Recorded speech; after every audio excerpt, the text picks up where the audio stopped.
All right, class, second part. We've got two proofs we need to deal with here. Given, we've got YWX, and YWZ, YWX, YWZ are right angles. Therefore, we know this here is also a right angle. Segment YW bisects angle XYZ. So you know that this angle and this angle is congruent because of definition of angle bisector. W is the midpoint of XZ. W is the midpoint of segment XZ. So we know XW is congruent to ZW. And then also given, segment XY is congruent to YZ. Okay, when you're trying to prove polygons congruent, you need to prove all angles congruent and all sides congruent. So that's what we're doing here. Let's start with proving the three angles. So we've got angle YWX and angle YWZ are right angles. That is given.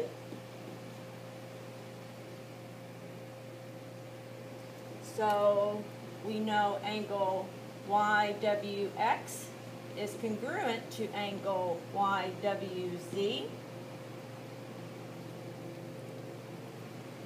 because of your right angles congruent theorem.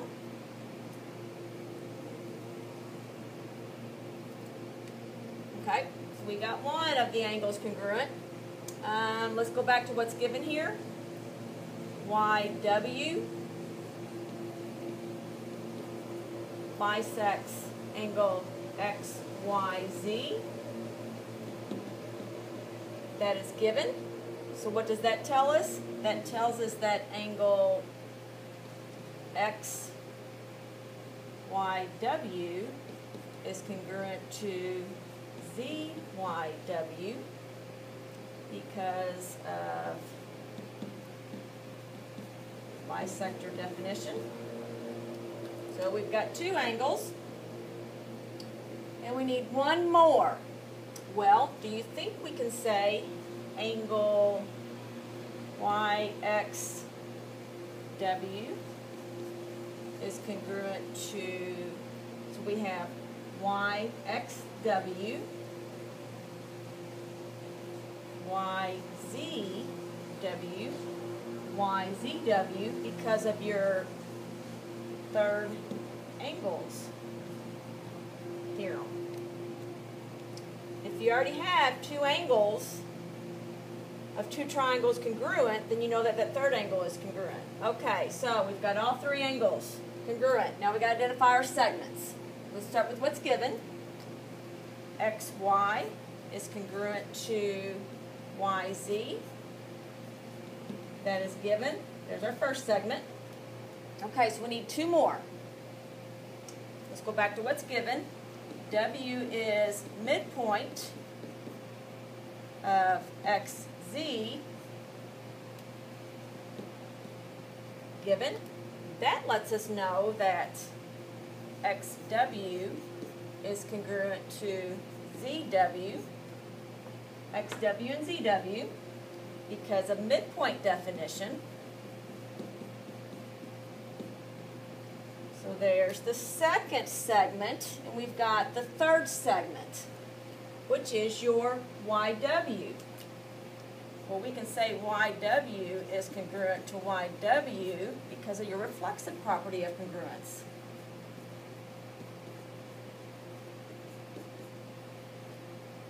So we've proved all three sides congruent. Now we can write our congruency statement. XYW congruent to triangle ZYW because of definition of congruent triangles.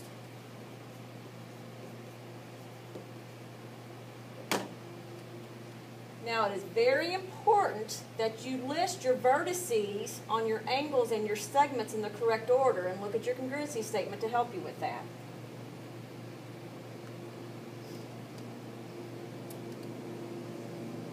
Alright, last one here.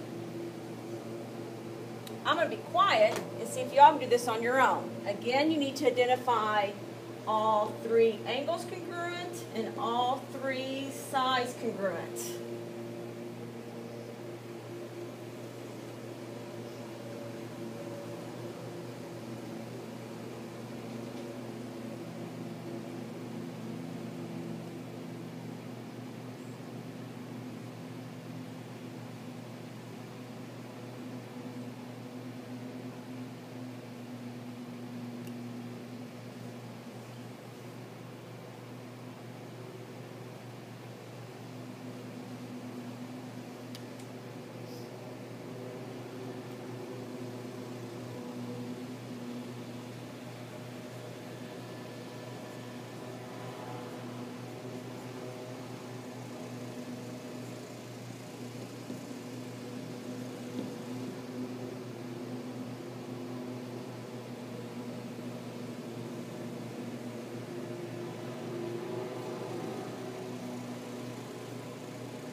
All right, guys, that's it.